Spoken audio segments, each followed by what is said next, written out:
Ao anatin'ny vaovao ara-politika hatrany ny famory nanomboka ny alarobia lasa teo ka hatramin'ny ity androany ity tetsy amin'ny lolovan-taninarenina ny SIDEM ary nahitana ny fandraisana anjara ny mavana ny fiombona be ny syndicat ny petsapanjakana ambony ny groupe éclaireur de contact na GEC ny cercle de réflexion pour l'avenir de Madagascar ny orim-bato ny vondry ny jinika samy malagasy ary ireo helively eto amin'ny firenena tapaka tamin'izany ary fa tokony ho tanterahana alohan'ny fifidianana ny jinika mafaobe ny samy malagasy mitondrana fanehoan-kevitra ihany koa moa ny tety androm-pifidianana fanazavana izay entiny ramatoa Louisette Raharmalala filohan'ny mavana.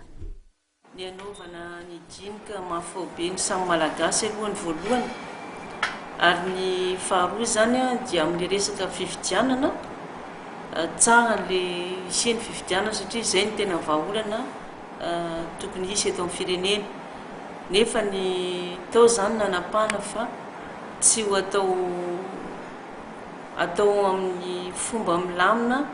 amin'ny zavatra fifidianana tanterahana zany amin'ny fototra mazava dia ilaina zany ny ametrahana izay hoe fifanarahana amin'ny fototra amin'ny fihavanana mahamalagasy ary indrindra ny isian'ny transparence amin'ny fifidianana io fa tsy atao amboletra hoe atao terena varomanta fotsiny le izy dia andehany amin'ny tsy tokony misy ary tao anatin'izay zany no ny antsoina ny piraitany-drazana indrindra ny herivelona rehetra izay tsy trantranto ary tsy tonga tamin'izay fotoana izay mba ho tonga anome tanana zany fa tsy hosodoka ny mora efa eo nefa mety amerina antsika any akady ny zavatra misy amin'izao fotoana izao dia tao anatin'izay ihany koa ny hoe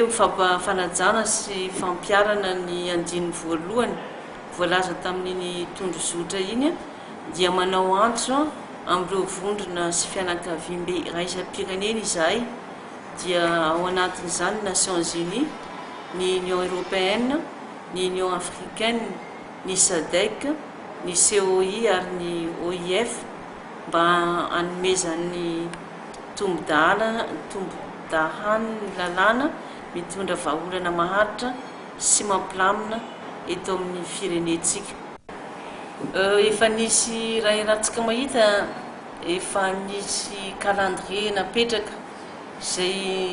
nierahana tamin'ny ekeny comité international teto amin'ny firenena dia ny ametrahana aloha mandeha aloha ny fifidianana filoham-pirenena satria raha ohatra ny fifidianana sy mbavam-bahoaka zany no tianao tanterahana ao dia misy kajikajy politika izay hoe mbola te hipetraka eo aloha mandritra an'izay fotoana izay ary indrindrandrindra hoe tsy andeha amin'ny tokony misy na le fifidianana sy mbavam-bahoaka tianao tanterahana dia hiteraka crise hafa indray